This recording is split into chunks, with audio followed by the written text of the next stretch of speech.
নমস্কার বন্ধুরা, বাঙালি পাতে চ্যানেলের তরফ থেকে মকর সংক্রান্তির সবাইকে অনেক অনেক শুভেচ্ছা।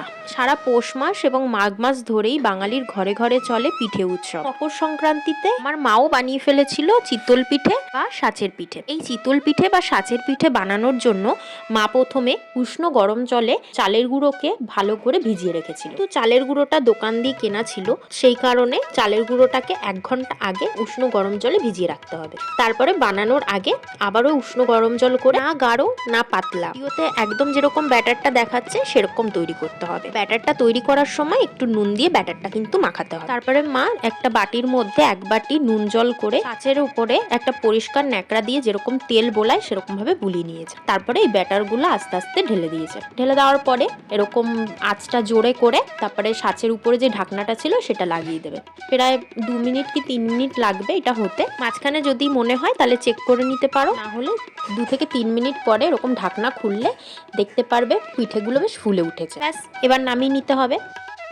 তোমাদের সাথে আরেকটা আমার মায়ের টিপস তোমাদের সঙ্গে শেয়ার করছি। সাঁচের পিঠে কিন্তু উনুন বা কাঠের জালে কিন্তু ভালো হয়, আর এরকম মাটির সাঁচেই কিন্তু ভালো হয়। আর মাটির সাঁচে যদি তৈরি করো, যার দিয়ে সাঁচটা কিনে এনে 2 দিন অন্তত রোদে একটু রেখে দিতে হবে, তাহলে পিঠেগুলো ভালো হবে আর মাটির সাঁচটাও উনুনে আগুনে দেওয়ার পরে ফেটে যাবে না। তো দেখতে পাচ্ছ আমাদের পিঠেগুলো কত সুন্দর ফুলেছে, আর মাঝখানে মাঝখানে কীরকম বুদবুদে হয়ে রয়েছে।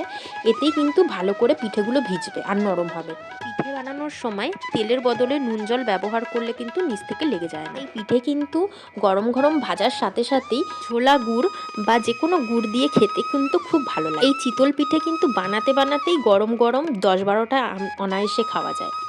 গুড় দিয়েও খাওয়া যায়, যে কোনো ভর্তা যেরকম বাংলাদেশিরা খায় ভর্তা দিয়ে। যে আমার দিদির ছেলে সোনু, ও তো একেবারে আঙুল চেটে চেটে খাচ্ছিল। চলুন এবার মা কিভাবে পিঠেগুলো ভিজিয়েছিল দুধের মধ্যে সেটা আপনাদের সঙ্গে শেয়ার করি। এখানে মা প্রায় 3 প্যাকেটের মতো দুধ নিয়েছিল। এবার দুধের মধ্যে এলাচ দিয়ে ভালো করে দুধটাকে গাঢ় করে নেবে।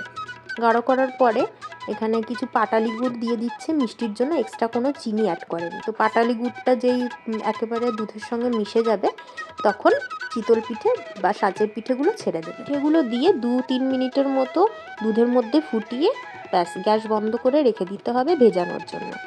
আর এটা সকালবেলা করেছিল, আর এইটা মা রাত্রেবেলা করে ভিজিয়ে রেখেছিল। কি সুন্দর ফুলে গেছে, একদম নরম হয়ে গেছে। বন্ধুরা, আজকের ভিডিওটি কেমন লাগলো অবশ্যই আমাদের কমেন্টের মাধ্যমে জানাতে ভুলবেন না। আর ভালো লাগলে চ্যানেলটিকে লাইক, কমেন্ট এবং সাবস্ক্রাইব করে দেবেন। আর আপনাদের মকর সংক্রান্তি কেমন কাটলো অবশ্যই আমাদের সঙ্গে শেয়ার করবেন।